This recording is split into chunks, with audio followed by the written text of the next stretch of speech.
Okay, hello everybody. How you guys doing?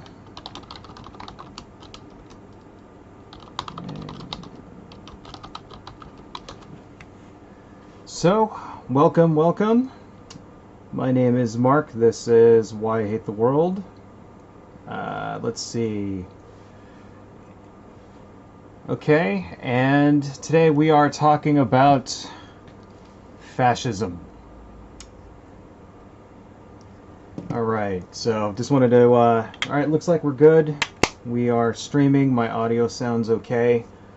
I'm having problems with my setup, so if you hear any weird, stuff, scratchiness or, echoes, stuff like that, please let me know in the, comment there, in the chat.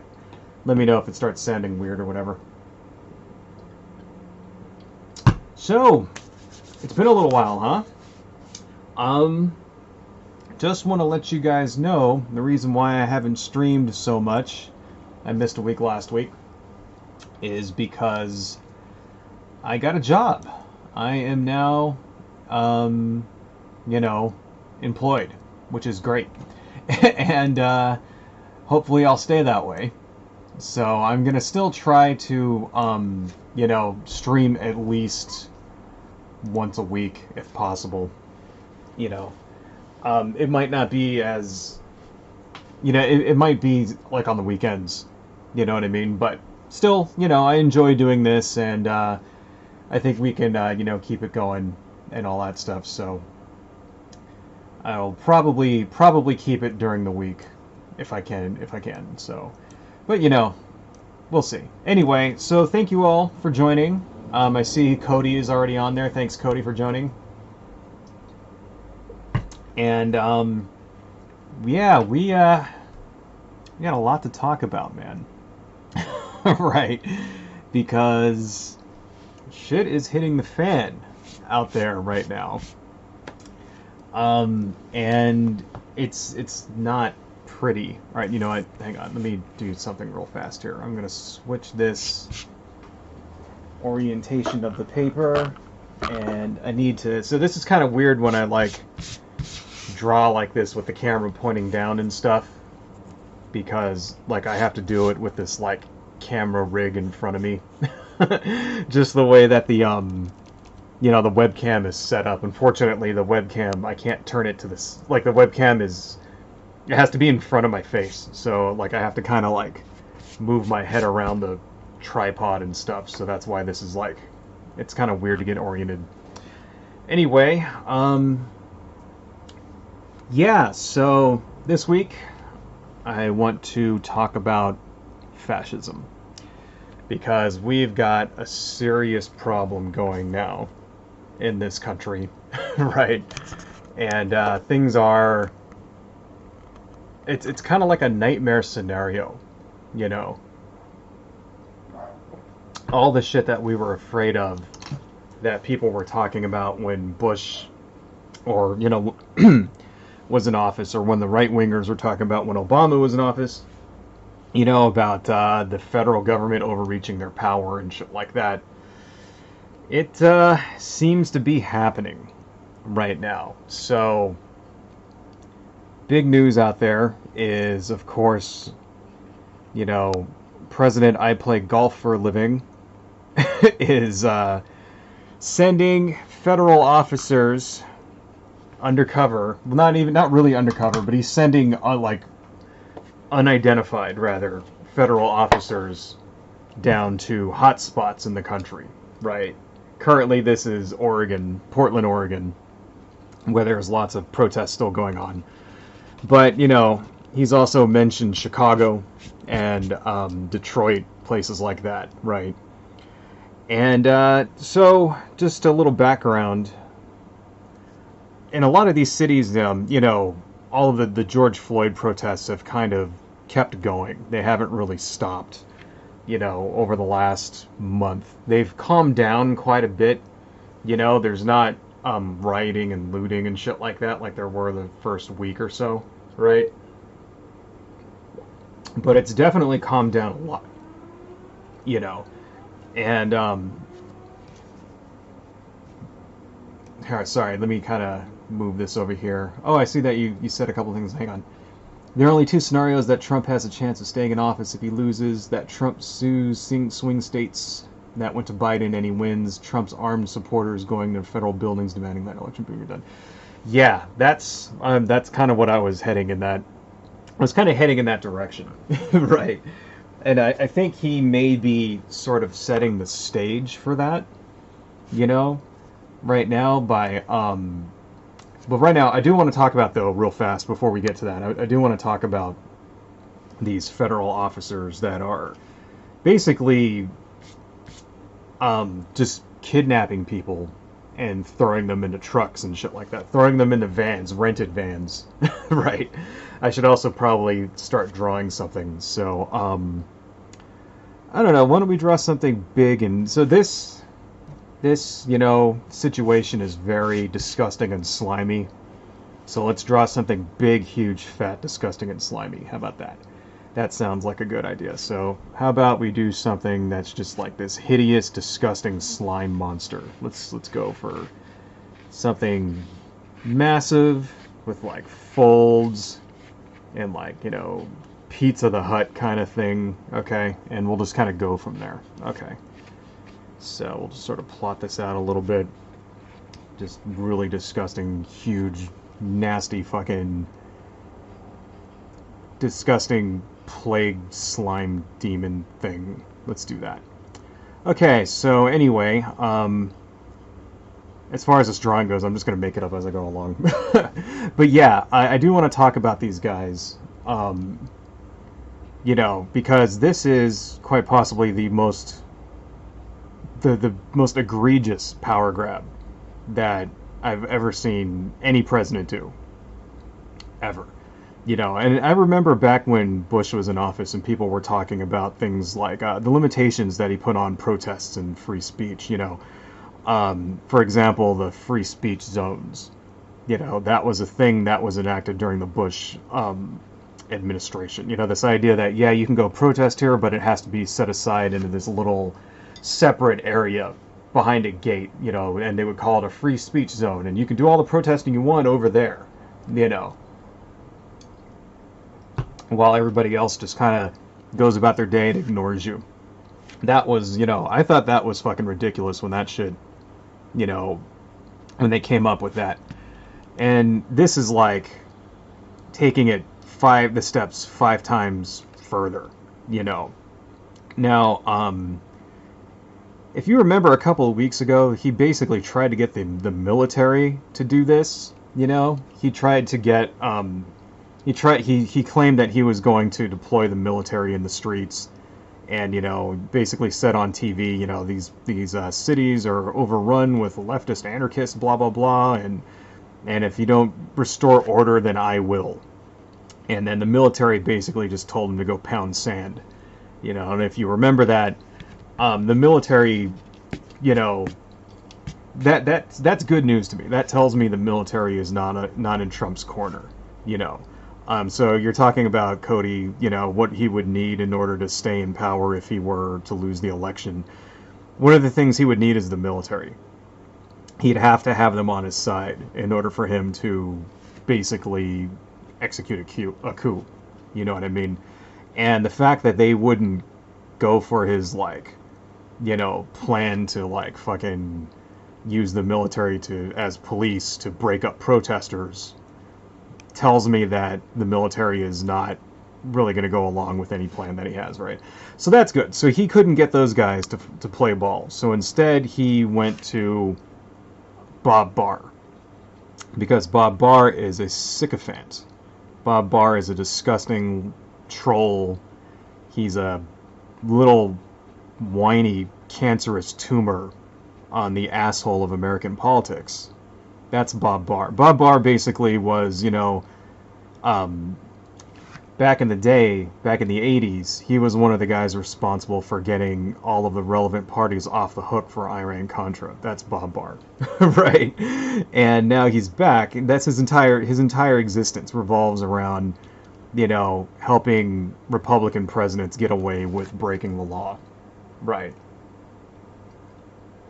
So Trump goes to Bob Barr and basically enlists his help to enact his little fucking scheme so that he can look tough on crime, essentially, right?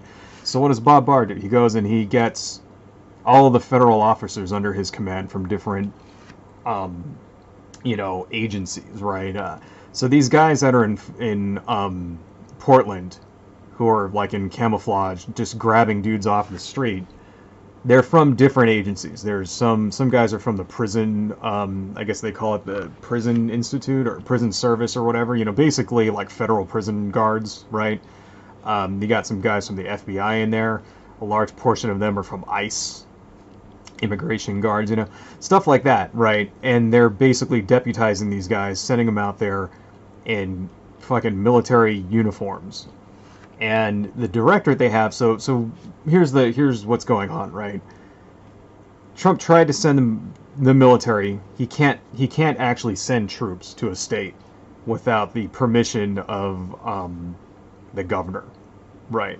Governor said, go fuck yourself. We don't want your people here. So what can he do? The law says he's allowed to send troops, officers, under a very specific reason. So what they're there for, what they're doing, is they're standing outside of federal buildings, right? And that's what they're claiming their mandate is. They're saying our mandate is we're protecting these federal buildings from damage or whatever, which is funny because it's like. And I'm not the first person to make this connection, but 140,000 people die of a fucking pandemic. Trump doesn't do shit. Some anarchists go and spray paint on a couple of buildings. He's sending every fucking cop, federal agency he has to go stop it. It's kind of tells you where his priorities are. By the way, I don't want to say the C word because the last time I, talked about the pandemic and did that in an uncensored way, my stream got cut. So I'm just going to say the C virus or something like that. And, please know that you know what I'm talking about. Let me see what you got here, Cody. Third one. Trump will launch indictments on his political opponents for bullshit reasons and digs up dirt on his political opponents. This reminds me a lot of what the communist East German Stasi used to do with political opponents and attempted defectors. Stasi officers would kidnap political dissidents and attempted defectors and throw them into prisoner vans disguised as fruit delivery trucks. Shit, seriously? Now, I do know that Trump will stay in office. Oh, do I think Trump will stay in office after he loses? I doubt it. The public opinion and military told Trump to go fuck himself regarding this. Fortunately, it's unlikely. He needs the military. This is why he's hiring his own Stasi agents disguised as military officers. That's the closest thing he has. Another scenario is that he can militarize the agencies that kiss his ass like ICE. Yeah, that's definitely a possibility. See, but I don't think that he himself would be able to raise... So, getting to that, there basically would be riots in the streets unlike anything we've seen so far if he tries to do that. And I don't think he has the manpower without the military, to be honest, in order to stop it. Yeah, so basically that's what's going on with this. That's what's going on. He's using not the military, he's using federal agencies, a blend of federal agencies, and he's kind of turning them into his own, like you said, Stasi. You know what I mean? His own wannabe secret police. And it's just really, it's the most ridiculous and illegal thing that I've ever seen any president do in my entire life. It's worse than anything that Bush did, anything that Bill Clinton did, And the thing is, all presidents that we've had, to one degree or another, have, done things that have stifled civil rights and free speech. Even Obama, you know what I mean? To one degree or another, they've either, enacted some laws that have just pushed things a little further here and there, whether you're talking about, charging protesters for, under terrorism laws or something like that. I think that was something that Bush did, You know, or Clinton, actually, I think that was something that happened under the Clinton administration. You know, if I remember right, they were trying to basically, there was a push to try to charge environmental, like, environmental protesters as terrorists, you know, eco-terrorists and shit like that, you know, under the Clinton administration. And I'm sure some shit happened under Obama too. I don't know. I don't really have any notes on me right now in regards to that. But this, you know, I'm just saying that this is like the worst. This is the most blatant, you know, abuse of power. And the thing about it, this is why I don't think it's gonna work out the way he wants, right? Because he's doing it basically to look. What he's trying to do. What Trump's trying to do right now is get back the narrative, right? So you got to think, okay, the election's coming. The election is in like 4 months, you know, August, September, November, October, right? Or August, September, October, November. There it goes, 4 months, right? Sorry, can't fucking think right now. Anyway, and he is underwater in a major way in the polls. So bad that, you know, Joe Biden is leading in pretty much every way that counts, and even some, you know, pretty hefty Republican bulwark, you know, our states are starting to lean Democratic for the first time ever. You know, things like Texas, for example, is starting to lean Democratic for the first time ever. You know, Texas might actually go blue. It's ridiculous, right? And it's a referendum on how much just even the Republicans are sick of Donald Trump. You know, like we got to remember, right? Not every Republican out there is a crazy, racist, MAGA hat wearing fucking insane person who thinks that, you know, their coronavirus mask or whatever, thinks their pandemic mask is, you know, the mark of the beast and whatnot. You know, a lot of the pushback we're seeing against Donald Trump is coming from Republicans. They're just sick of his shit. Right? And they're sick of the constant scandals. They're sick of his lies. They're sick of him, you know, not doing it. And, you know, and the biggest thing is they're sick of him not doing a goddamn thing to stop this pandemic when 142 people, you know, 42,000 people have died. In fact, you know, let me look it up because that was the number yesterday. So I'm not sure how many people, you know, how much that has gone up in the last 24 hours. So I'm going to go over here and I'm going to Google real fast coronavirus deaths. And we're going to see what the latest number is. All right. And what do we got here? I want United States. It's showing me California. 144,000 in the United States. So 3.97 million cases, 144,000. Unreal. That's atrocious.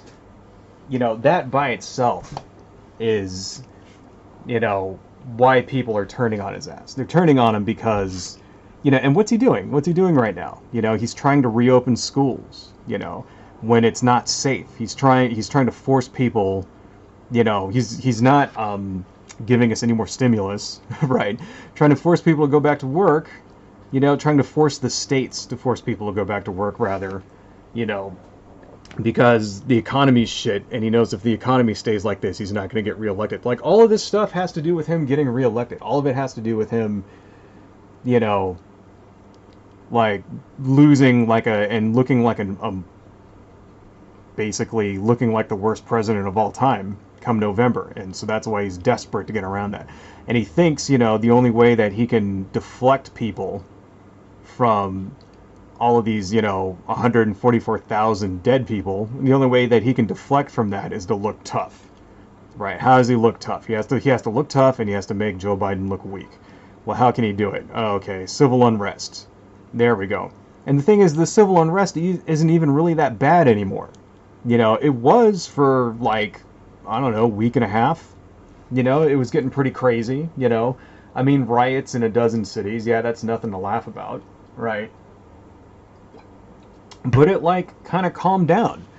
And just a normal, ordinary protest where people are, like, blocking traffic or something, or maybe there's some graffiti or some shit like that.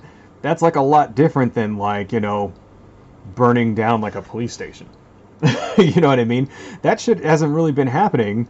You know, there hasn't been like police stations getting burned down and shit like that, and square blocks of like the entire cities fucking going up in flames. That shit hasn't been happening for like, you know, since the beginning of June. For like the last, I don't know, it's been what, 6 weeks since then? I mean, so, you know, so this is what he's doing. He's going out, he's using the powers that he has in order to, you know, and here's the other thing, right? How many people are going to die because of this action, right? Not just because of the fact that he's ignoring the pandemic, but the fact that he's sending out these officers. You know, so far I haven't actually heard anything about these guys killing anyone. You know, I haven't heard anything about these federal fucking illegal, you know, secret fucking goose-stepping, you know, what do we even call them? I don't know. You know, Trump's secret police, I guess. You know, we haven't heard anything about Trump's secret police killing anybody, right? But it's seriously, if you think about it, it's only a matter of time. It's only a matter of time, you know. It's only a matter of time before people, and when they see somebody getting arrested, they try to stop it, and these cops end up shooting somebody. You know, I mean, I'd play the videos for you, but I don't want my stream to get canceled, so I'm not going to play the videos, right? But, you know, there's a video that went the rounds on Reddit, and it was just basically a guy riding a bike, you know, and he just happened to be dressed all in black, and he rode his bike down the wrong street, and these fucking, you know, these fucking camo cops, right, Trump's secret police just jump him. They just jump him out of nowhere, and he's like on a fucking bike. Okay, now here's the thing about it, right? It's not illegal to ride a bike, right? It's not illegal to walk down the street wearing all black. Okay, so what basis do they have to be arresting these people in the first place? There wasn't even a goddamn protest going on where these guys did it. They were just standing outside of this federal courthouse, right? And they just have a mandate to arrest anybody they fucking feel like that's, you know, outside of this courthouse. You know what I mean? Anybody that fits their profile. What's their profile? You know, somebody that looks like they're wearing all black. They might be a protester. Go get them. You know, what kind of shit is that? Like, even Riot Cops don't do that, right? The Riot Cops, you know, I'm not going to defend them, you know, because we've got enough evidence of them being dicks and breaking the law and setting people up and shit like that. I even played some of the videos before. You know, that one in particular of the Riot Cop beating a guy and putting a stick in his hand so that they could fucking pepper spray him and arrest him for being armed or whatever. That one sticks in my mind. But we've seen plenty of evidence over the last, you know, 2 months or so of Riot Cops, you know, being complete fucking assholes and just like doing highly illegal shit. But even those guys didn't just go grab random fucking people for no reason. At least they, like, were at a protest and were, like, you know, there was some pretext to their brutality. You know, they didn't just grab some random dude on a bicycle who just happened to be riding his bike next to a building. You know what I'm saying here? It's like, you know, so, and here's the thing about it, right? So far, every person they've arrested has been let go, because apparently all you have to do is ask for a lawyer and then they let you go. Right, the minute you ask for a lawyer, they let you go. So why are they doing that? Right, why are they letting people go without charging them for anything when they ask for a lawyer? It's because they don't have any legal reason to be detaining you. And they know it. And they know that if a lawyer showed up, then they'd get the person off and probably sue the living shit out of them to boot. Right? Because they know what they're doing is illegal. And that's how you know that it's fucking bullshit. That's how you know what's going on here is not right. You know, when even the people doing it can't come up with, like, a horseshit reason to do it. You know, a cop can come up with any fucking reason they want to hold you. And they could just lie about it. And there's nothing you can do about it. Oh, I smelled weed on him. You know. Oh, well, he was acting suspicious. Well, then, you know, that's all they got to say. Suspect acted suspicious. Right? So we held him for 3 days. Or however it is they want. You know. A suspect wouldn't answer questions, so we held him. You know, they could say whatever the fuck they want, and they can hold you. They're not even doing that. All right, they're not even doing that because they know that they have no legal ground to stand on, and it's almost like, you know what it is? It's like it's a harassment tactic, is what it is, and that's how you can tell that the whole thing is bullshit, put on by Donald Trump in order to fucking get reelected. Right? It makes me sick inside. It's like when you hear shit like this, it makes, you know, like my heart hurt. You know what I'm saying? Like, you know, I like this country. I really do like being in America, right? You know, and granted, yeah, I haven't been to every other country on earth, but, you know, I've been to Europe and I've been to Mexico and stuff like that. And it's like, yeah, the rest of the world is great, and I'm sure they're all nice places to live, but I wouldn't want to live in any of those other places. You know, even like Paris. Paris was fucking awesome. I mean, if you've ever been to Paris, it's like the best city ever. Okay. You know, it's beautiful, the architecture is great, the people are very friendly, all that stuff. I mean, there is a lot of scam artists running around, but whatever, right? You know, like, the people are friendly, and there's museums and all this shit, and every 2.5 feet there's a restaurant, and blah, blah, blah, and it was all fucking awesome, and it's like, yeah, but I wouldn't want to live there, because it's not my home, you know what I mean? It's like, this country, here, this is where I live, this is where I was born, I live here, you know, I have roots here, and I want to die here, and this is where I belong. You know what I mean? And it makes me really hurt inside to see shit like this happening to my country, you know? I mean, it's really like, I don't know, man. Disturbing and disgusting, and if this doesn't turn you, you know, because here's the thing, right? There are still people out there who support this president, right? And they will support him with their dying breath. And if this doesn't fucking turn you against him, man, what will? All right. So if any of you out there, you know, any of the 5 people, shit, there's 5 people watching? Oh, fuck. Well, hi guys. Feel free to leave some, you know, comments and stuff. Whoever you are out there, thank you for watching. But if any of you, you know, support this president, or if you have relatives that support the president or whatever, you know, this is the shit you need to be talking to him about. You need to tell him, hey, look, what this guy's doing is highly illegal. Look at what he's doing. He's just you know, show him those videos. You know, go to your, you know, if your dad or your grandparents or your cousin or your fucking brother or whatever, if they're Republicans, because that's the thing, is that a lot of people are just Republicans, and they just, you know, have traditional values or whatever, and that doesn't mean that they're crazy racists or anything. They're just conservative, right? And, you know, maybe they're churchgoers or some shit. Who knows, right? You know, maybe they just like low taxes. I don't know. There's lots of reasons why people will be conservative, right? Well, this is the stuff. If you want to convince your conservative friends and relatives of, you know, why you shouldn't support Republicans, this is it. This is how you do it. You know, tell them, like, because here's the thing, right? Every single crazy conservative whack job over the last 40 years has been ringing the fucking, you know, has been like ranting and raving like crazy about how the government one day is going to do exactly what Donald Trump is doing right now. Right? That's exact, you know, seriously. So I remember this shit, like, going back years and years, the NWO stuff, right?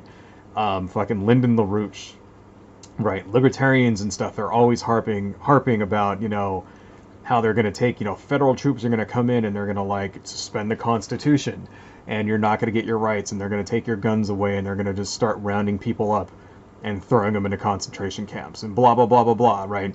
And the fact is that, you know, a lot of the people that they're, like, still supporting his ass even when he's fucking doing it. And this is where you got to bring this to their attention, because the news they watch does not tell them this shit is happening, okay? Don't be surprised that if you have conservative friends and relatives that they don't know that this shit is happening, because, you know, they watch Fox and they listen to fucking conservative radio, and they probably have no clue that what's really happening. They probably think Donald Trump just sent police to go round up, you know, left-wing criminals, right? And they don't know that who he really sent were guys wearing camouflage who don't have badges, who don't identify who they are, and who are using rented vans to just grab random fucking people off the street and throw them in a fucking van with a bag over their head like they're in Iraq or some shit. Drive them around and then just as a way to fucking just harass them and shit. They probably have no fucking idea, you know. Let me see what you got here. Thank God Trump. You got it, man. You got a lot of comments there, Cody. Tucker Carlson, if he runs for president, would be even worse because he's far smarter. Oh God, I don't even want to think about Tucker Carlson running for president. Although, I don't know if you heard, he actually he got Me Too'd. You know, so a couple days ago there was this story that came out about Tucker Carlson, and his head writer was like this really seriously, like big time racist troll, who like apparently has like just a history of posting incredibly racist shit on the internet for years and years and years. And so at the same time that happened, a sexual harassment allegation came out against Tucker Carlson as well. But apparently, I haven't really heard the details on this yet, but apparently rape is involved. So he's being accused of actually raping someone, like not just groping them or like, you know, shit like that. Not just like groping somebody or you know, inappropriate touching or phone calls or something, but actual fucking rape. That's the word. I haven't like read up on it yet. This kind of just broke like today. So I guess, I don't know, it could be bullshit. So yeah, maybe if all goes well, Tucker Carlson might be losing his fucking show here pretty soon. I mean, if you remember, that was the reason why Bill O'Reilly, you know, got the axe, retired, right? It's like all of the fucking vile shit that he says and does, you know, all the racist fucking disgusting crap, nobody cares about that, but, you know, at least they do care about fucking, you know, rape. I don't know. I mean, we'll see what happens, but, you know, Bill O'Reilly didn't get away scot-free from that shit. You know, he lost his show, so it could be that Tucker Carlson's losing his show too. And although I know that doesn't really mean that he won't run for president, you know, in fact, I think some of his audience might even like him more because, you know, for that particular reason. But I think that probably has just put the nail in the coffin for his, you know, serious political aspirations. I don't know. We'll see. Hopefully it does. Hopefully he doesn't run for president anyway, and then just, you know, because, you know, you also got to remember Donald Trump has rape, you know, credible rape allegations against him as well, and he fucking won the goddamn presidency. So I don't know. I mean, here's the thing: if he was a liberal or a progressive or a Democrat, that'd be the end for him. But since he's Republican, that, you know, doesn't mean that he's over with now. I don't know. Like I said before, man, it seems like the whole cancel thing only really works against like it only really works against liberals and you know, progressives. It doesn't seem to work against conservatives. You know, it's because the people, the conservative constituents, they don't give a shit about that. So it's sort of like, you know, it's like they're immune to that shit. You know, I mean, just look at fucking Roy Moore. Right? You know, Roy Moore fucking gets accused of pedophilia, you know, basically fucking raping a teenager and shit, still almost manages to get elected to the, you know, Senate in Alabama. So who knows? Anyway, so yeah, getting back to this fascism stuff in Oregon, you know, why is it that like the Pacific Northwest has so many of these fucking people anyway? Right. You know, there's like an entire movement up there of like white identitarians, you know, Christian identity, stuff like that. And it's because they want to turn that part of the country into the white homeland. You know, the Pacific Northwest. And it's like, why? Why do they want that fucking area of everywhere else? I mean, I don't know. Is the land there really nice or whatever? I don't know. I mean, I think it's because it still has a lot of wooded areas or something like that. I guess. I've never really been up there. But apparently, That's why fucking, like, Portland and shit like that, and Washington and all of those areas up there, that's why they're like ground zero for this shit, because so many white fucking supremacists like seem to like be attracted to that area. Apparently, I didn't know this, but apparently Portland started as a sundown town way back in the 18th century and shit. If you don't know what a sundown town is, it's basically a town that back in the day made it illegal for black people to be outside after the sun went down, which is absolutely amazing. That something like that, we have no modern context for that at all. And Shoma, how's it going, dude? Good to see you. Thanks for joining, man. Yeah, we have like no modern context for that at all. It kind of blows, somebody. I mean, I don't know about you, but it blows me away. You know, as someone from the 20th century to understand that there was ever a time that it was illegal for a person to just be outside if they were, of a certain race. You know what I mean? Like, we're kind of in a deep denial in this country about like who we really are and what we're really all about. We have this sort of myth of American exceptionalism where like, this is a country unlike any other and all you have to do is work really hard and anybody can come here and, your grandfather can be a goat herder and shit and then you could be the president like Barack Obama or whatever. And, and if you have an idea, you just have to dream big. And look at Henry Ford. He had nothing, and then he just turned it into a giant fucking, became the richest man on earth, and blah, blah, blah. And just takes some good old hard work and American ingenuity, and that's what makes this country great. And we're all equal here. We're all equal. And it's like this myth, this sort of complete bullshit. That's what it is. It's complete bullshit. Now here's the thing, right? We want this to be true. It's something that they tell us when we're children, and when you grow up, you really, really want it to be true. You really want it to be true that if all I do is work hard, right? If I work hard and I'm true to myself and I make smart decisions, then anybody can be successful. And you don't understand that it's like, that's not how it is. This country is just like any other country, right? And basically, in any other country on earth, right? The more money you have when you're born, the more successful you are when you grow up. And that's how it works here too, Which is not to say that, we have all of these stories about rich and successful businessmen who came here with nothing and managed to make something of themselves and get a great life, right? But, that shit happens in other countries too. It's like we're not the only, place on earth where you can get an idea and start a business, or where you can work hard so your kids can go to school and they can have get better jobs than you. We're not the only place on earth where that's possible.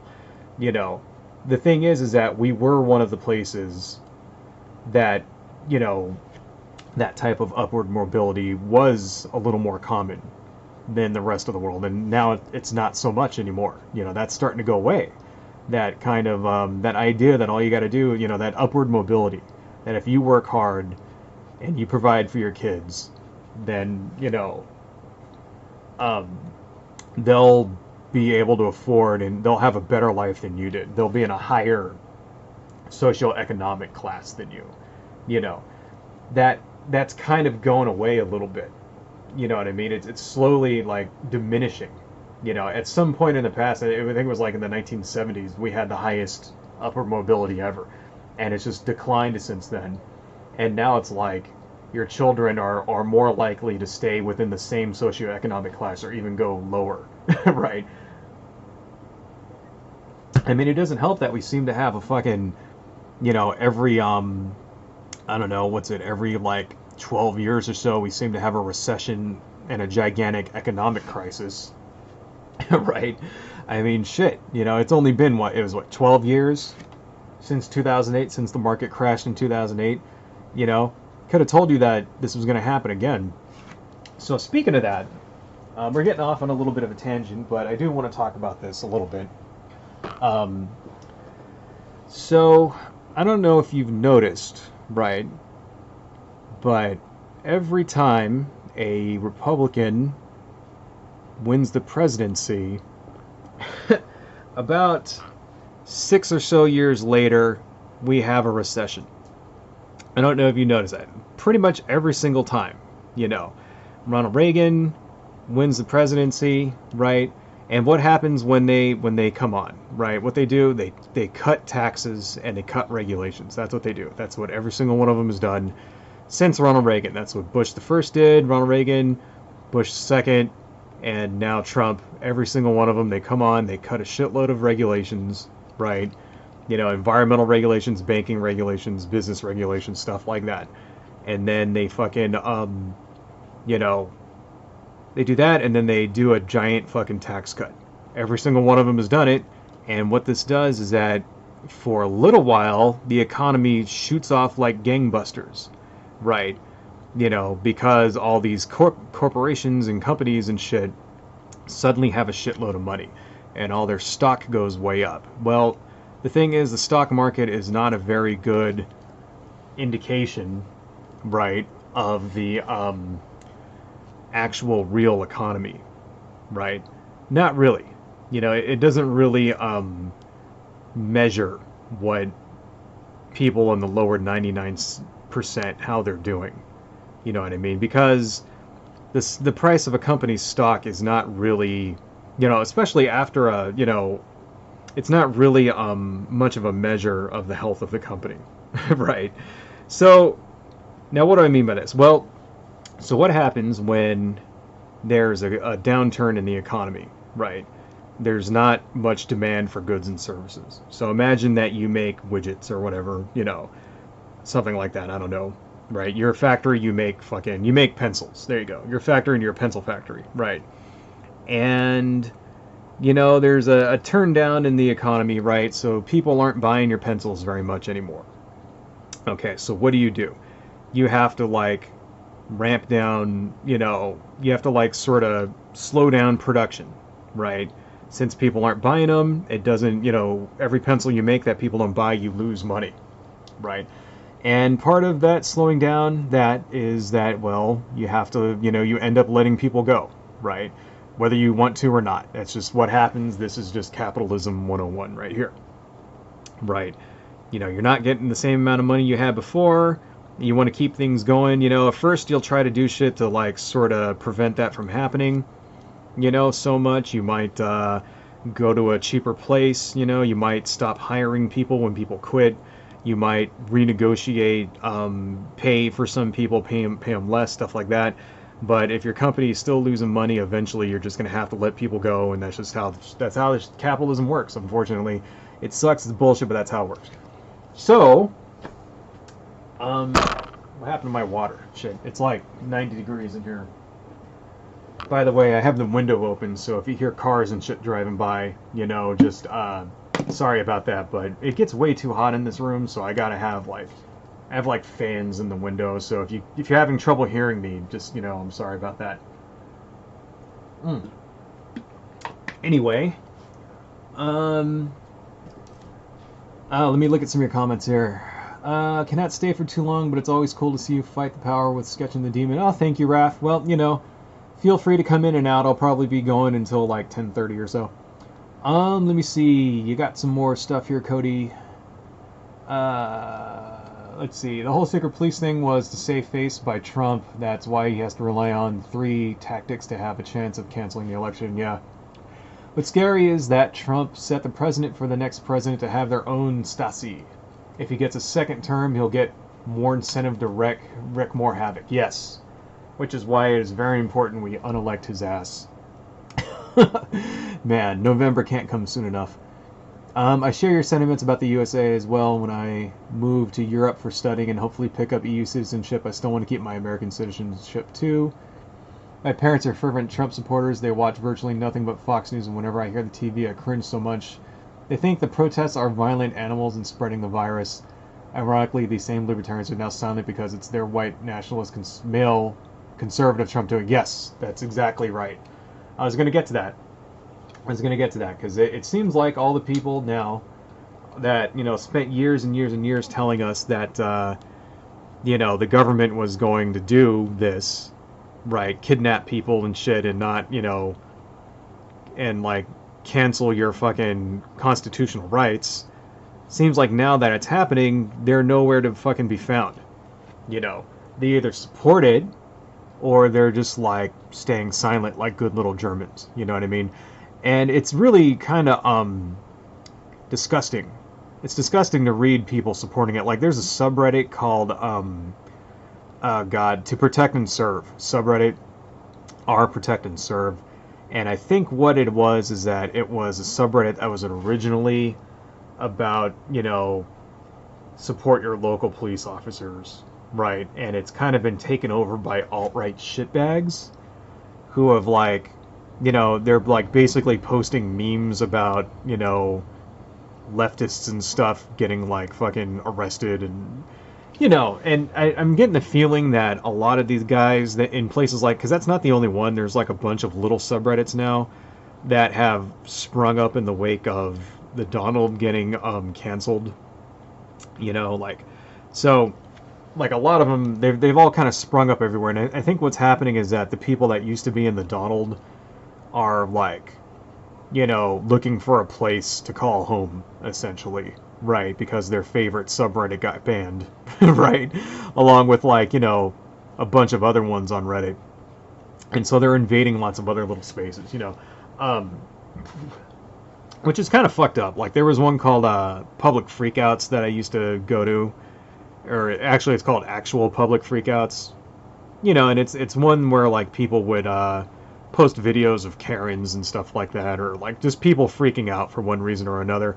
And now it's just kind of been it's kind of been co-opted by these like refugees from fucking like the Donald and a bunch of other hate subreddits, and now all they do is post videos of black people, like, you know, getting in fights or being, you know, being dicks or something, and like that's it. That's the entire subreddit now, and it's like, man, you guys, you know, you're gonna get this shit banned. You're gonna get the subreddit banned again, you know, because here's the thing, you know, right wingers and the alt right assholes and stuff like that, they just have a tendency to just break the terms of service everywhere they go, and just cause like, you know, cause all this drama and shit like that, and every fucking place they go, eventually moderators step in and kick them out. So looks like I can kiss that subreddit goodbye, which is too bad because it was actually kind of fun, you know, like I would like go on there and people would post like just, you know, people flipping their shit for one reason or another, and now it's just all racist stuff. It's like, god damn it, you know, these fucking people, they're just everywhere you go online, you know, and it's like, I think it's just all the same people. I think they get banned from one place and they all migrate to another one. I don't know. It's fucked up. Anyway, what were we talking about here? Yeah. American exceptionalism. Anyway, I don't know. So, yeah, I guess this is happening in Portland, this whole thing with the secret police, and he's basically threatened a couple of other places. One of them was Chicago. I gotta take a break because my hand hurts, but this is what we got so far, guys. Kind of looks like a sort of plague demon Nurgle sort of thing. Like, I don't know if you've ever played Warhammer 40,000. But you have these like sort of disease demons. That fits in. I think that describes our current situation rather well. Disease demon. Sorry, it's like hot in here, so I'm drinking and shit. Anyway, yeah, so he's describing, okay, we're gonna send this to like other, you know, cities, and he mentioned a bunch of other cities, you know, Chicago and Detroit, blah blah blah, and they're all run by liberal Democrats, right? And I noticed Chicago, he mentioned that there were shootings over the 4th of July weekend in Chicago, right? Chicago is kind of a favorite target of the Republicans because it's a city that has like Democratic mayor, and it's been run by Democrats for quite a while, and it has a lot of problems with crime, you know. And so, for example, there was something like, you know, a large number, I don't know how many exactly, but a large number of shootings in Chicago over the 4th of July weekend, right? But this is, I think, an example of how conservatives and Republicans and things like to misrepresent facts. Because what they're not telling you is that pretty much every city has an increase in shootings over the 4th of July weekend, right? Everywhere around the country, pretty much every. So first off, before we go any further, all shootings happen in cities everywhere in the country all the time. Okay, because we live in a country where any crazed Yahoo with a fucking ID can get his hands on a gun, right? In some cases, he can, in some places you can buy guns without ID, at gun shows and shit like that. You're not supposed to be able to do that, but you can anyway, right? So we live in a place where any crazy lunatic can get their hands on a gun that they want, so there's millions and millions of lethal weapons out there in the hands of insane people. That's the United States, right?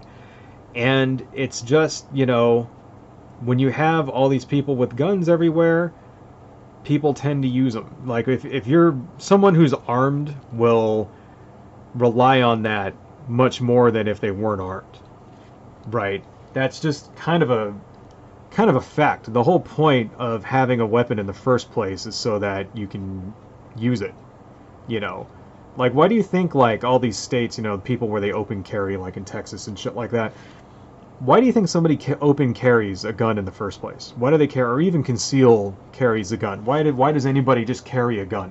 Why would you need it, right? It's because you feel like you're not safe. That's the only reason, unless you're like just a fucking gun fetish person, right? You could just get your jollies by just carrying a gun for no reason. But that's really the only reason that anybody even buys a gun.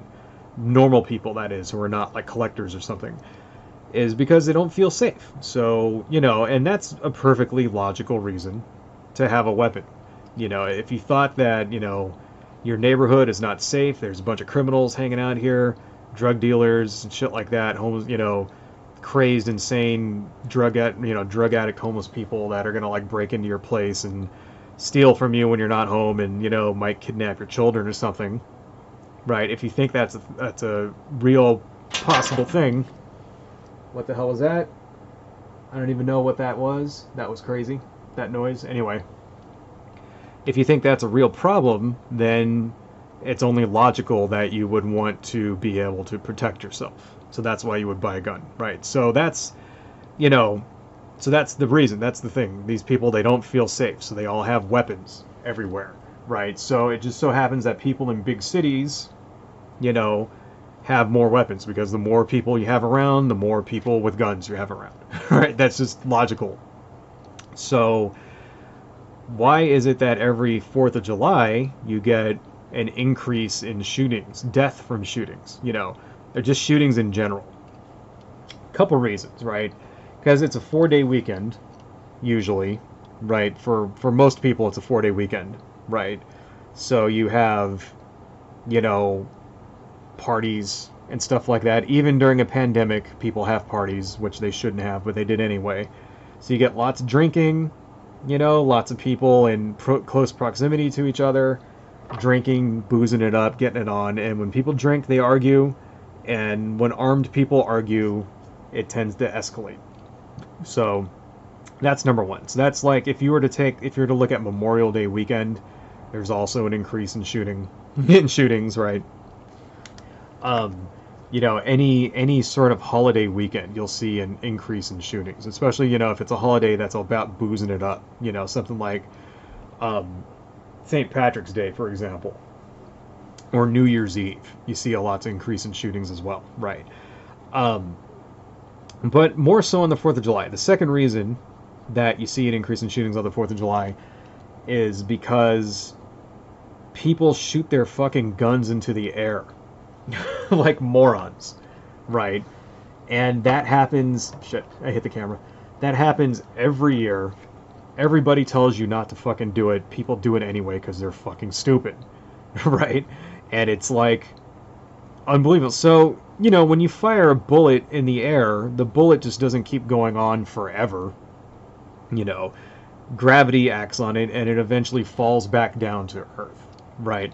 The thing is, the bullet that is falling back down to earth can sometimes be going faster than when it was shot out of the gun in the first place. So your bullet that normally might be stopped by a brick wall, when it's coming back down, will just go right through it. And so people on the 4th of July will just be sitting there sleeping, late at night, sleeping all by themselves in their beds, and a fucking bullet will come through the roof and kill them. And that happens every 4th of July everywhere. So, in every city. I mean, in New York, there was something like 37 shootings, right?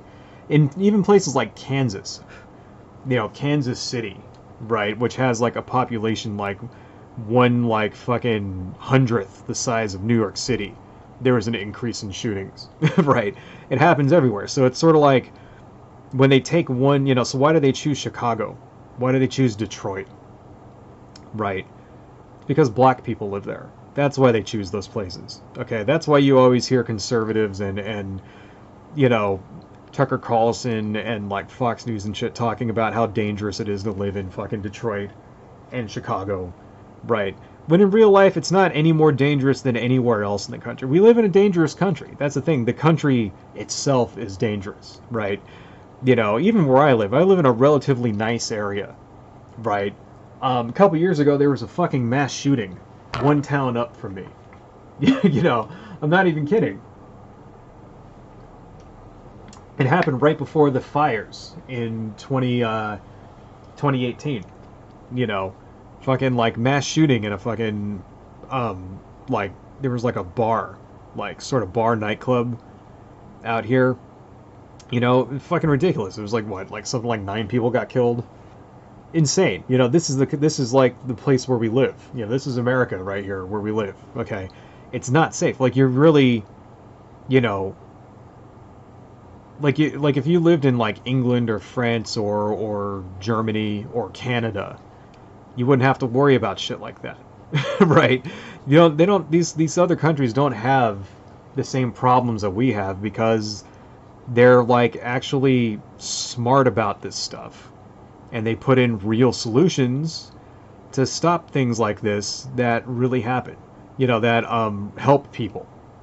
It's almost like their politicians actually care about people, while our politicians really just care about money. It's funny how that shit works, right? So anyway, Jesus Christ. What did I want to talk about? I had some other shit that I wanted to talk about here. Let me see what you guys got. Cody. By the way, social mobility is actually better in Canada, the EU, and Japan than it is in the USA. Thanks, Reagan. It's no wonder why virtually all our immigrants are rich. Yeah, that's true. See, it used to be good, and now it's like, I don't know. Yeah, pretty much since the Reagan era, it started to just decrease. In Shoma, we hear you perfectly. It never hurts to crack a window, especially where live streams are concerned. Oh yeah, well, it's hot, totally. Cody, conservatives want to turn the USA into Singapore, the smallest government on economic issues, the biggest government on social human rights issues. Yeah, Singapore is like one step up from a dictatorship, isn't it? I mean, I don't know much about Singapore, but I know that they do shit like, they'll like cane people for minor infractions, stuff like that. Like, I think there was a guy, actually an American kid, who got caught like vandalizing something a few years back. I think this was right around 2000 or so, if I remember right. And like his punishment was being beaten with a fucking cane, right? And like the thing is, the State Department tried to get him out of it, and they couldn't. They like couldn't get him extradited until he went through it, and it like fucking people were talking about how it was gonna cripple him and all that shit. It's like, man, that, yeah, you're exactly right. And here's the thing, there are people in this country, I remember this when that was happening, conservatives, once again, in this country, were like, okay with it. There were people saying, yeah, we should cane people here. I'm not even kidding. In fact, I think I'm going to dig that up, conversations of that old story back in the day. Because I remember that was like one of the big social media things. Like social media was still like a brand new thing back in the 1.0 web 1.0 days, and people were talking about this, and there were like actually lots of like supporters of that idea here in the United States. That sort of like archaic, like, medieval punishment system that they have in fucking Singapore. I don't know, man. So yeah, I guess, let's see, what time? 9:44. I think I'm going to end this at around 10:30 because I want to get in the habit of actually, like, having 2-hour live streams. Right. And but before we go, I did want to talk about one other thing. Right. And I know it kind of sounds like I may be repeating myself here because I think I talked about this in the last live stream, but it bears repeating. Okay. So this is an election year, right? We have right now possibly the most important election ever in the modern era. Now, I know everybody says that about every election, because, in fact, I think I said the same thing, back when Romney was, fucking Obama and Romney were running, and I think I said the same thing. This is the most important election of all time, right? And then back when Bush was running against fucking, John Kerry, I probably said the same thing then as well. Right. But the thing is, it's true. It was true then, because those were important elections, and it is doubly, equally, unbelievably true now, because we have currently a president who is worse than any of those guys ever combined. Right. I'm not really kidding when I say that, alright, so I was very active even on YouTube back when Romney was running. I made probably a dozen videos, anti-Romney videos, because the guy was a basically lying joke, in my opinion, right? I would give my left nut to have Romney be the president right now. I'm not even kidding. I would vote for fucking Mitt Romney, especially since he's the only one that's actually shown any, and he's the only Republican that's shown any integrity over the last year or so. He's like the only one that actually voted to impeach. He's the only person that's actually stood up to Donald Trump, and it's almost like he actually believes in shit, right?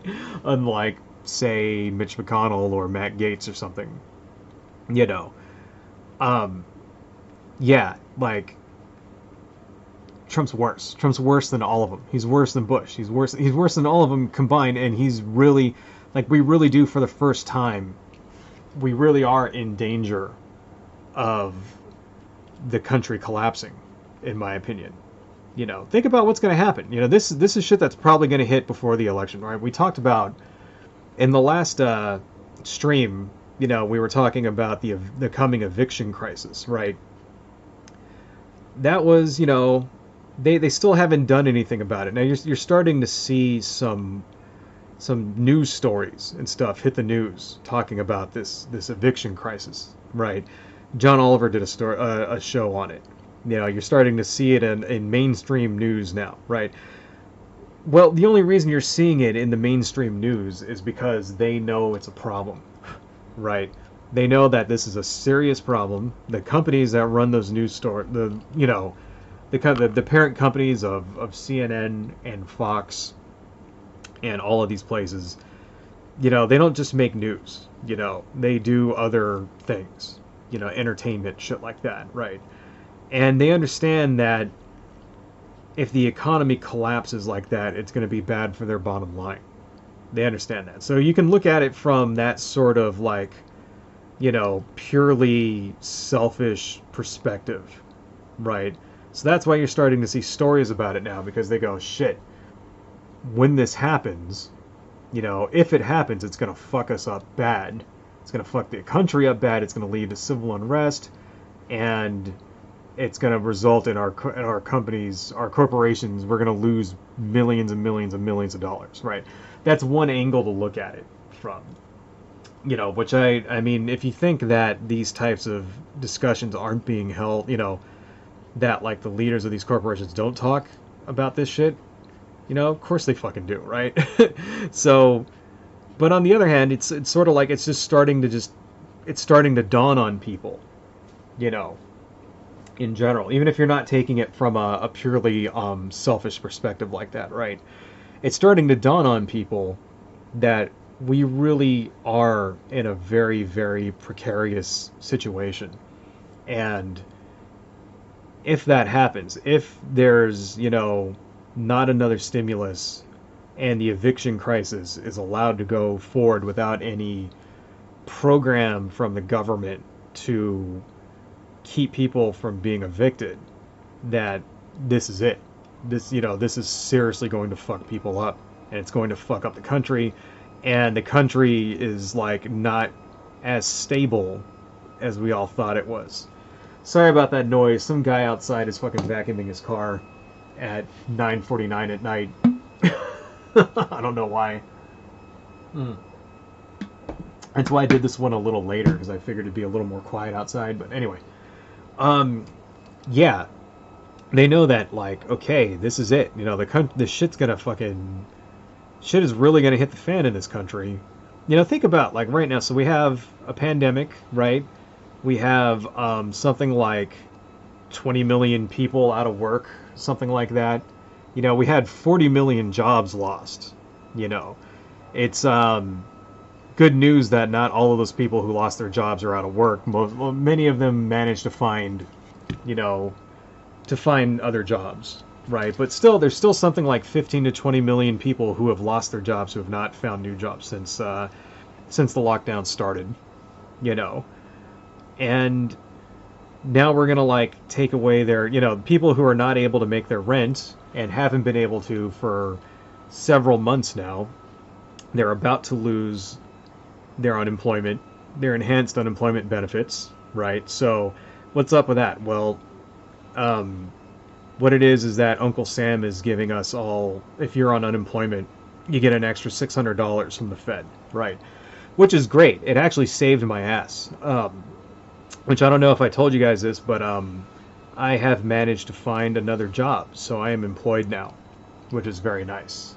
It took me 6 months to find a job, by the way, which is ridiculous. I've been working since I was 18, and I've never gone more than a month without a job, or a job lined up.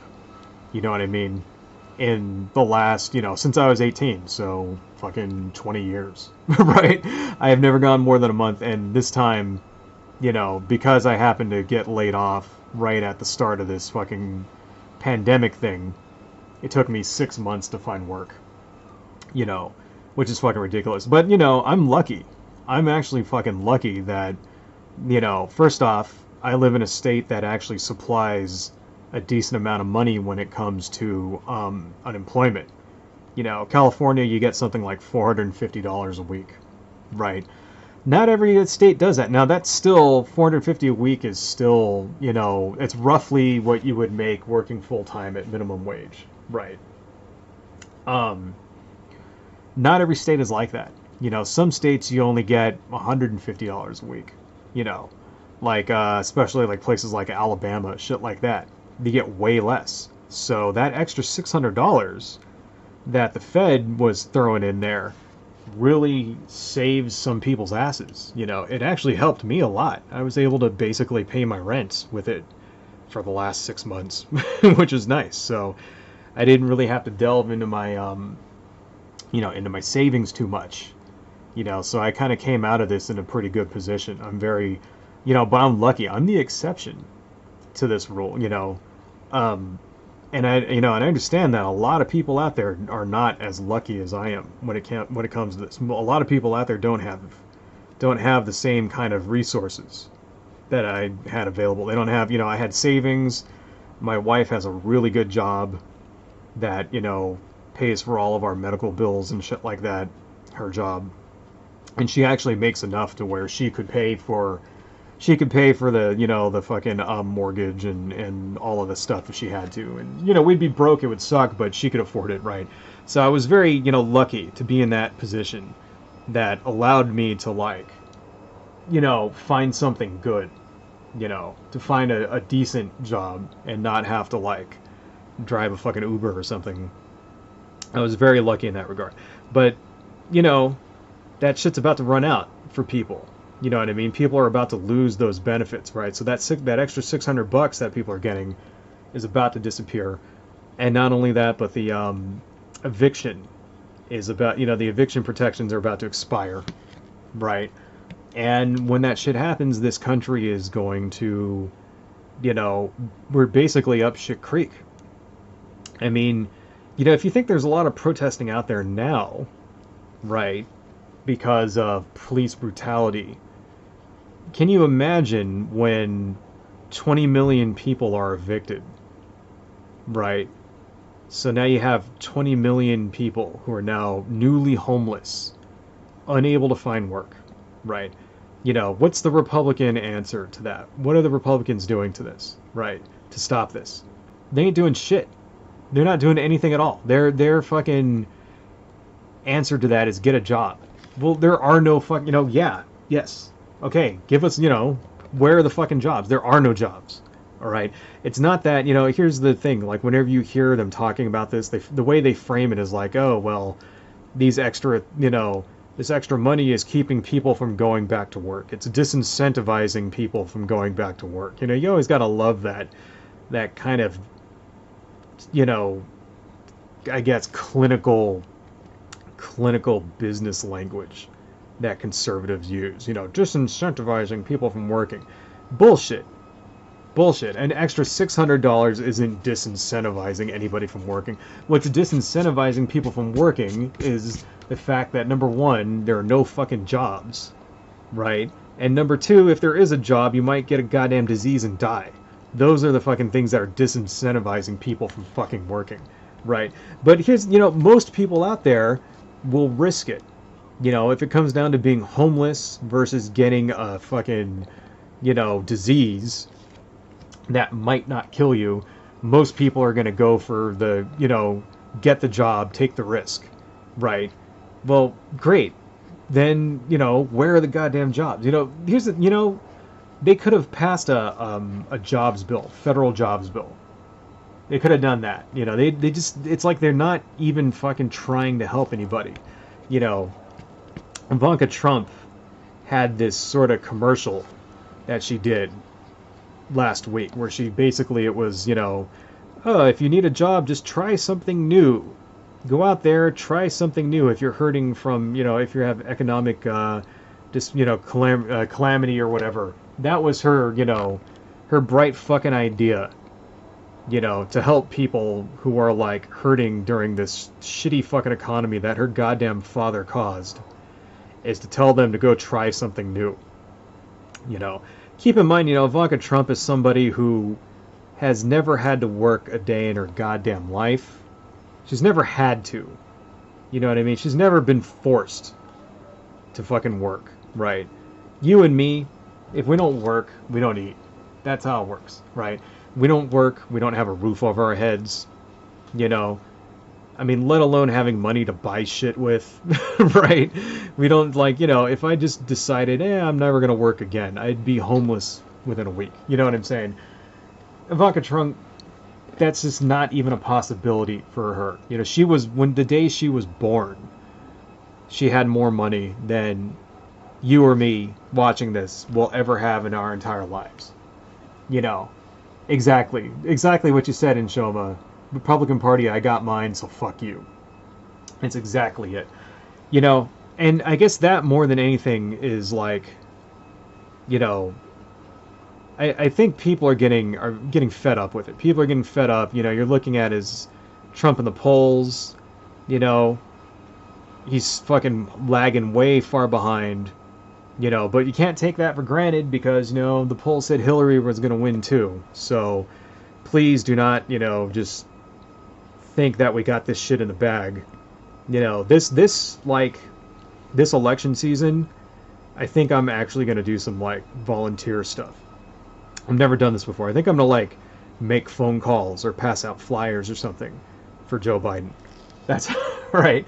Normally I'll just donate maybe $50 or some shit and then call it a day. But no, I think I'm going to be a little more active this time because, not because I give a shit about Joe Biden, but because I really think it's important he gets elected to stop Donald Trump. And I really wish this asshole outside would stop vacuuming his fucking car. Anyway. I hope that's not too loud. Because you gotta think, okay, so we're seeing, because we have, seriously, a bona fide fascist in office right now. He's a fascist, he's got his own secret police force. He surrounds himself with fucking cronies and fucking yes men and people who, will enable him and enable his corruption. Bob Barr, for example. Bob Barr, the whole reason Bob Barr is there was so that, the Mueller report, that he could spin the Mueller report and make it look like there was nothing to it. When in real life, if you actually go and you read the redacted Mueller report and you actually take a look at what it says, it doesn't clear him at all for anything. It even says that, he can be persecuted after he gets out of office. Which I really, really hope the next president actually does that. See, it's been kind of a tradition for presidents to not, persecute the prior administration, right? And it's sort of like the reason why they do that, because a lot of people were pissed when Obama didn't investigate the Bush people. After he got out and he said, we're just going to let bygones be bygones and we're going to look forward and we're going to concentrate on the future. And a lot of people were pissed. They were like, no, man, the Bush people should be in fucking prison for starting illegal wars, right? And people got pissed at Obama for that. And I think a lot of the left wing of the Democratic Party, the progressives, kind of never forgave Obama for that shit, right?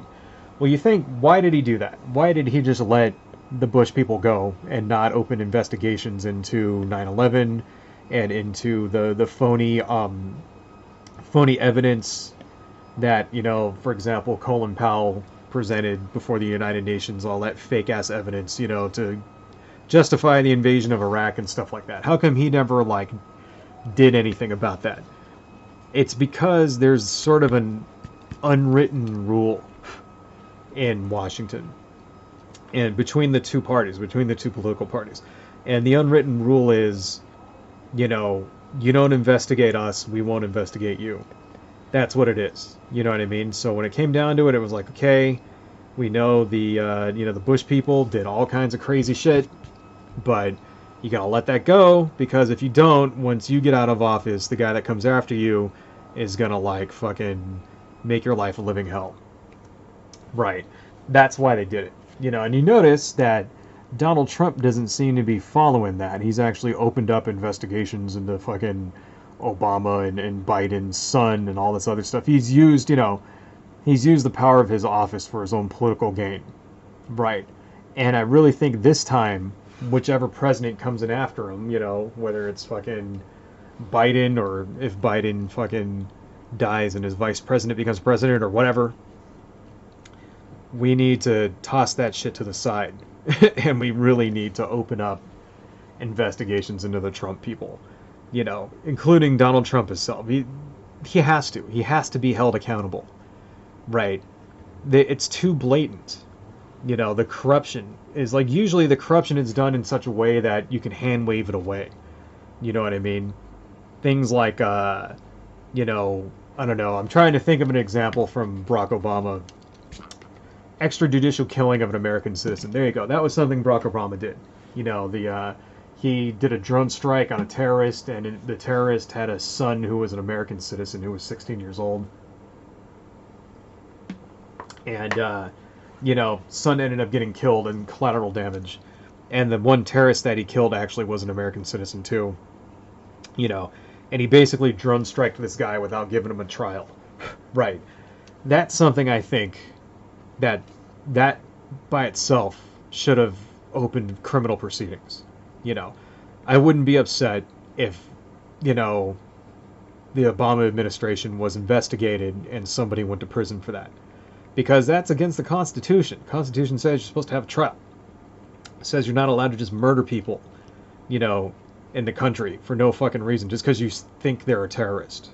Right? It doesn't work that way. You're an American citizen. You have a right to a trial by your peers.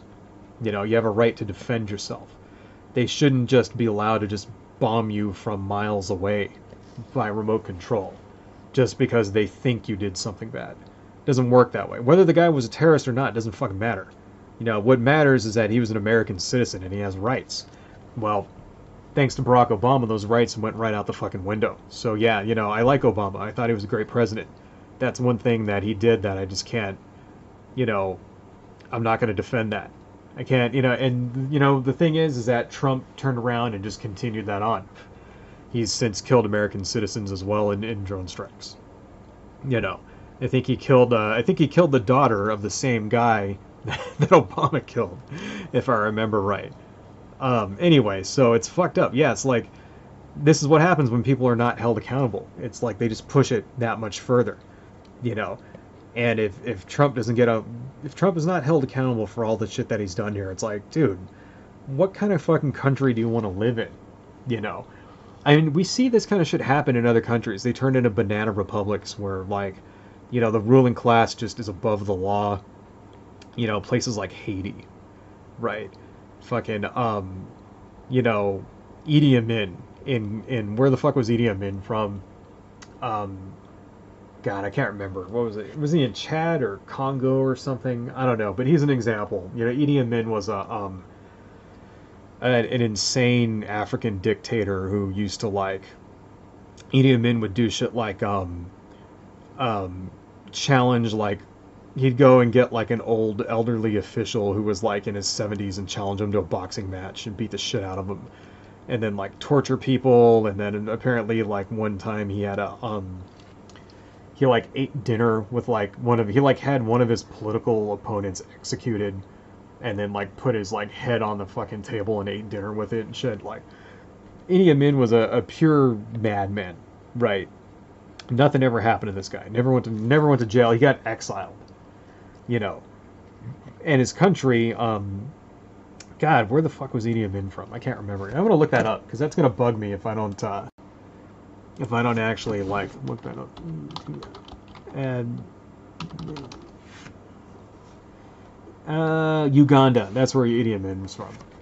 Anyway, you know, like, you know, you see places like that, like Uganda, you know, like fucking Russia with Putin and North Korea and all this shit, and you hear about just how corrupt and fucking vile they are, and just, you know, shitholes to live in, you know, ridiculous places to live in where like fucking people have no rights, right?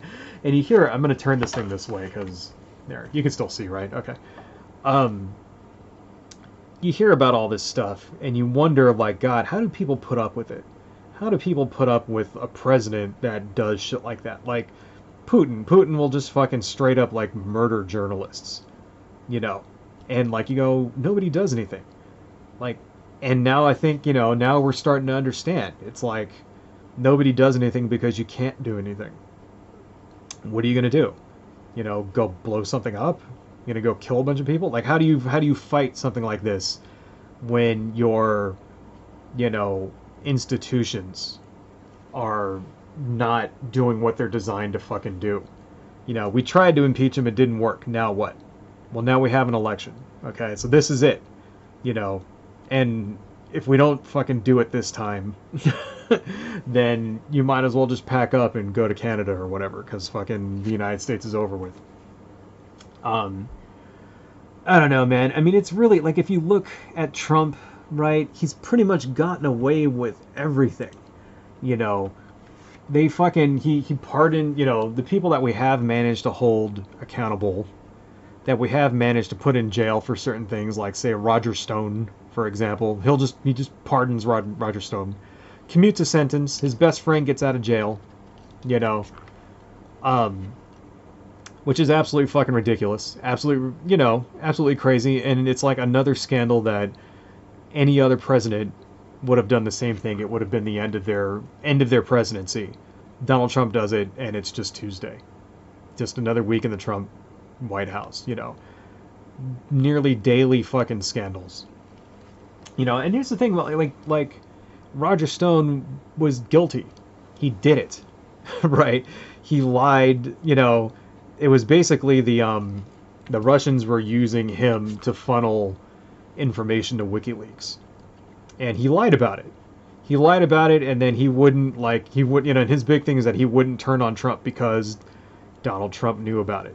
Donald Trump knew the shit was happening, and Roger Stone basically wouldn't turn on him, and then that's why Roger Stone is not in prison right now. And for example, if you look at Michael Cohen, Michael Cohen is in prison because Michael Cohen tried to stand up against Donald Trump. And if you look, basically they were going to let Michael Cohen out of prison. They're going to let him out because of coronavirus, right? And so that he could do the rest of it at home or whatever, And then they turned around and they basically said, okay, you have to sign this waiver, this NDA saying that you're not going to sign a book deal. And he wouldn't sign it, and they sent his ass back to prison. All right. Now, that's not a joke, okay? In fact, I'm going to show you my screen here because that actually really fucking happened. All right, so here's my left monitor. Let me move that up. Okay, Michael Cohen rushed back to upstate New York prison after refusing to sign Trump book gag order. This really happened. God damn it, fucking ads. Okay. Hours after being taken into custody on Thursday, Cohen was rushed back to upstate New York prison he got released from just weeks ago over the C word concerns, according to his attorney. Right. Basically, Bureau of Prisons didn't let him out or his client's family know until Friday had returned. And it was because they said, they wanted him to sign this waiver saying that he wouldn't speak to any journalists. Right. Here we go. But on Thursday afternoon, he was arrested at a probation office in downtown after declining to sign a home confinement contract that required him to promise he wouldn't speak to any journalists, use social media, or publish a tell-all book about Trump for the duration of his sentence. So Michael Cohen decides, hey, I'm not going to fucking play ball with your shit and sign this NDA thing saying that I'm not allowed to make a book, write a book about this asshole who threw me in prison. So suddenly he's thrown back into prison. I guess the coronavirus, the C word virus wasn't that bad to begin with. Was it? I guess it wasn't that bad. It was only bad enough if you weren't going to write a book about Donald Trump. That's there you go. That right there, what we just saw, that's fascism. That's fascism right there. The law applying unevenly to people. One person, it applies differently from one person than it does to another. That's one of the telltale, conditions of fascism, is that there's an elite class of people who are above the law. And in the Soviet Union, it was party members. Soviet party members got away with shit, that normal people wouldn't get away with. And Nazi Germany, it was basically the Nazi upper echelon got away with raping and murdering people and stealing things, right? And fraud. The one thing about the Nazis was that, they had a lot of financial crimes going on while Hitler was in power. The Nazis tended to pay for things and counterfeit money, stuff like that. And then they would do shit like steal very fine works of art from people and then just replace it with worthless garbage, or just pay them, compensate them for way less than what it was, and then you'd find this priceless work of art in some Nazi's fucking dining room or some shit like that. A lot of looting of the country during the Hitler years. That happened a lot as well. It wasn't just all concentration camps and wars and stuff like that. There was a lot of grift going on during that era, right? And this is what we're seeing right here. Fascism doesn't have to be people in cattle cars going to extermination camps. Really, it's just one group of people exploiting another group of people, blatantly using the power of their office for their own gain, and doing it out in the open. That's what we've got. That's what's happening right now. We are living right now You know, it's not a, we're living under fascism. It's not a fascist dictatorship yet, but it's definitely in all de facto ways that, you know, in all the ways that matter, we're living in a fascist fucking country right now.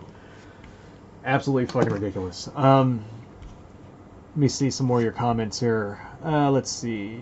Oh, man, my voice is getting all like dry and shit. We're gonna have to end this pretty soon. What is this? Restart to install the, fuck you. Get out of here. Pick a time. Hang on one second, guys. This Windows is making me do some shit. We're gonna do 12 a.m. Okay, there we go. No, I said 12. You know what? We're just gonna turn that off. Off. There. Fuck off. Okay, anyway, sorry about that. Let's see. What do we got? Some comments. Let me scroll up here. What are you guys talking about? Cody Course. We could have easily done a UBI and gave bailouts to small businesses, but we really didn't. Republicans believe that Donald Trump is being obstructed by the Democrats. Yes, we didn't. We didn't because, you know, they're not interested in that. You know, you notice they had no fucking problem giving like $1 trillion to like corporations and shit like that. You know, and they didn't really do very much in the way of vetting for where that money went. You know, and people like fucking Kanye West got money, right? Churches and shit got money. The rest of us got a one-time payment of $1,200, where something like 50 million people who were supposed to get that never actually got it. That's one problem. And then for the rest of us who did get it, you know, what did you use it for? It's like $1,200 is not a lot of money. Not when you're trying to like survive. I mean, not when you got rent to pay and shit like that. It's all gone. It's like they threw us the smallest amount of, you know, the smallest amount that they could. And now they're acting like, oh yeah, well we already gave you some stimulus. Go get a job. It's like, fuck you people. Ay. Anyway, guys, let me see what else we got here. Trump is used as proof by the Russo-Sino alliance that democracy doesn't work and dictatorship is better. They're doing a good job embarrassing the shit out of us. God, isn't that the truth? Isn't that the truth? I mean, you know, you're looking out there now at other countries who have managed to weather this storm a lot better than we have. You know, I read a thing the other day where something like Vietnam, for example, locked down early, right, and took precautions early and encouraged mask use and all this stuff, and now they've gone like a week without any new cases, something like that, and they've had like an extremely small number of C-word related deaths, you know, if not zero.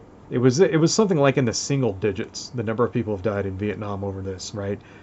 And you go, you know, it's because they take the shit seriously there. They have leadership there that took it seriously. And, you know, people there who are not crazy. You know, they didn't turn wearing a fucking facial mask into a goddamn culture war. You know? Like, and it's like, what? How do they do this? How does a place like that manage to pull it off and we can't? You know, it's... Why? Are people in America really that crazy? Are we really that insane here? Or do we really have, you know, I mean, I think to some extent, yes. I think we do. I think, you know, you can trace all of this back to conservative culture in this country. You really can. You can trace back, you know, the reason why we didn't fucking like get a hold of this pandemic is because of conservatives. Because crazy fucking conservatives didn't want to wear masks, right?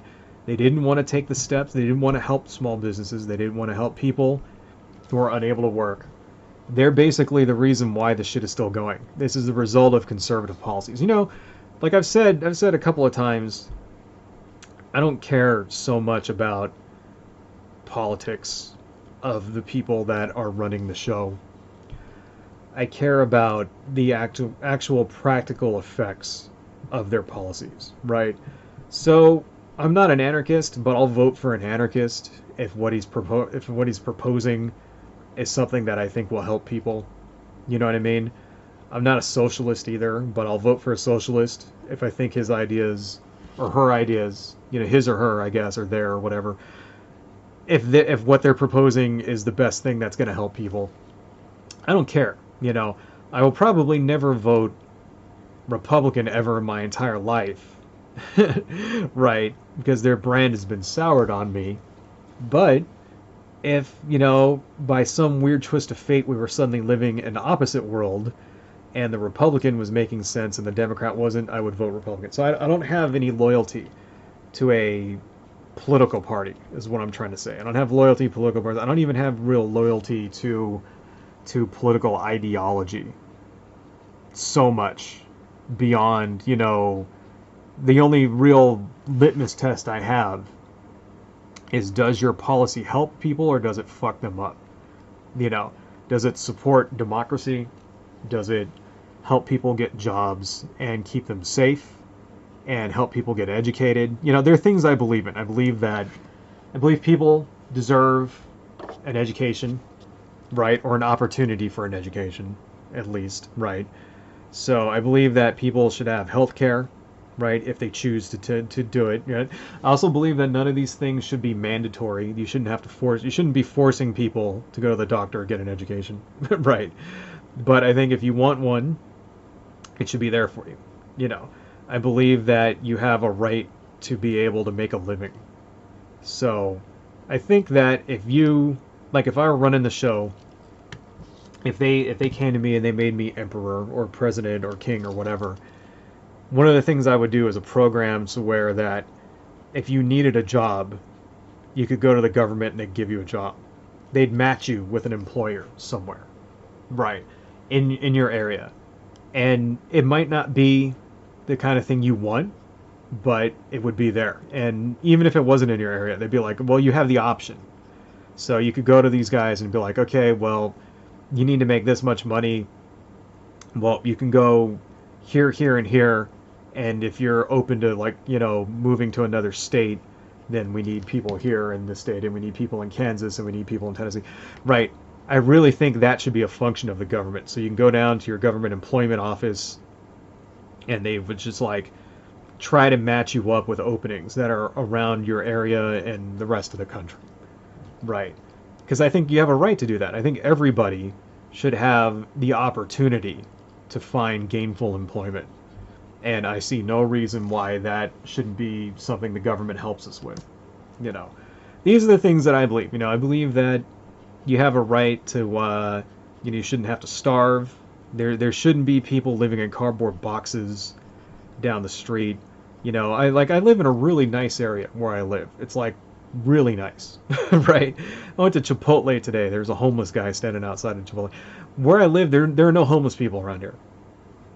This is new for this area, and that kind of tells you how bad it's getting for even where I live. Even in this really expensive suburb of Los Angeles where I live, you're starting to see homeless people. And that tells you that shit is starting to get really fucking bad. Shit's starting to encroach. It's starting to encroach on those areas where the fucking, the elites live. Right. And it kind of makes me, worry about how they're going to handle it. How are they going to do it? What are they going to do about it when there's homeless people in their shopping centers and in their neighborhoods? Somehow I think they're just going to build gates around them. Right. Anyway, these are things, these are the things that I believe in, and I believe that we should have for everyone in the world, and I'll basically vote for whoever will give me that. And I don't care who they are, what they believe in, right? What political ideology they believe in. And it just so happens that for the moment, right now, the progressive left seem to be the ones who are fighting for the things that I want, that I believe in. That's why I ally myself with them. Plus they also, socially, on social issues, they seem to align most with, not all the way, but they seem to align mostly with the things that I believe in socially as well, right? That could change one day. Could definitely change.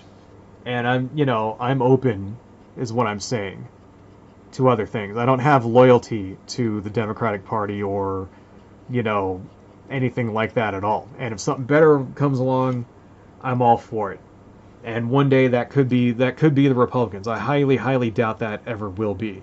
Just seeing their track record and who's in charge right now, you know. But anyway, how did I get on this? I don't know, folks. I guess just we should probably end this here. It's 10:24. Get your people out there to vote. You know, seriously, get your people out there to vote. If you have a conservative family, you know, try to, you know, talk to them. Don't abandon your conservative family, because, you know, they're your family, and they're normal, and they're just normal people, you know, like anybody else. We all want the same things, and, you know, if your conservative friends and family are intelligent people, then they should be able to be convinced. And the shit that's going on right now, if this doesn't fucking convince them, you know, Trump's secret police, Trump's fucking, you know, all of that shit that's going on with him, like corruption and all that, and, you know, commuting Roger Stone's sentence, and we didn't even get into Jeffrey Epstein or any of that shit. Ran out of time.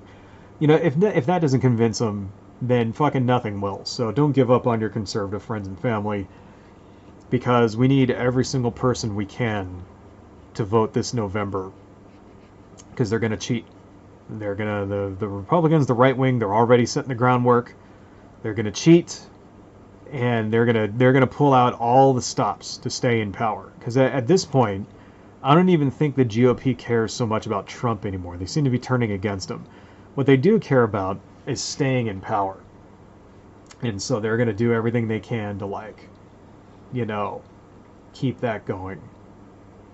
Right. You're already starting to see it in a lot of states, kicking people off the voter rolls. You know, they're going to, like, try to ban mail-in voting. You're going to see places where, like, there's going to be, like, one fucking polling place in the entire county, and it just so happens that county is going to be, like, a majority, like, minority area. You know, majority black and brown people live here, so they only get one polling place.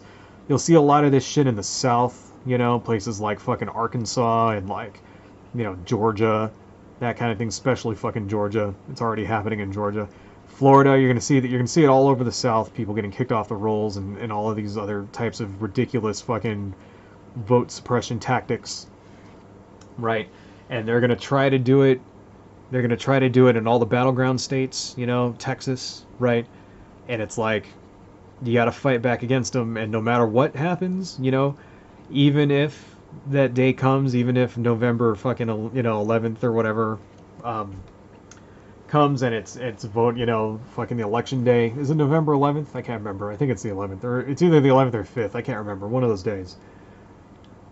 And we got to be out there. We got to be out there. You know, I'll stand in line for 3 miles, you know, wearing a fucking mask if that means I get to vote against Donald Trump. And we got to motivate people, man. We got to motivate people to get out there, and because this is it. This is our fucking chance, and we better not blow it for the good of everybody. So anyway, I think that's all I got. It's 10:30. My hands are hurting. And here's what we got so far. So let me kind of move this back just a little bit. All right, so we can kind of get a zoom in on this guy. Let me zoom in with the camera, video capture device, properties, and then configure, and then let me go down here, camera, and let's zoom so you can get a better look at it. Looks pretty good, right? Oh, shit. Hang on. There we go. Looks okay. Let me kind of turn this light down a little because it's a little bright. There we go. A little bit better. Yeah, it kind of looks like, I didn't really mean to do this. It kind of looks like Nurgle from Warhammer 40k. Just this, like, yeah, Nurgle's just this disgusting, huge, fat, disease-ridden zombie kind of thing. Lovecraftian horror. Kind of looks like that. So yeah, I think maybe we'll continue on with this for a little while. This will be our new piece for the next couple of live streams. Right. Anyhow, let me turn this back up just a little. There we go. And before we go here, I think I need to do my closing spiel. So let me apply that. Thank you all, by the way, for joining. I see we have Cancer Pop. Thanks for joining, Cancer Pop. And there's a couple things that I got to go through when I do my closing bit here. So let me just sort of open up all my different websites. Now, like I said before, I am working again, so I will try to do a live stream at least once a week. I'm trying to do at least one like non-live stream a month, you know, one sort of actual planned video with you know, on a certain subject per month, and then one live stream a week, trying to keep it going so that way I have at least 4 videos a month happening, you know.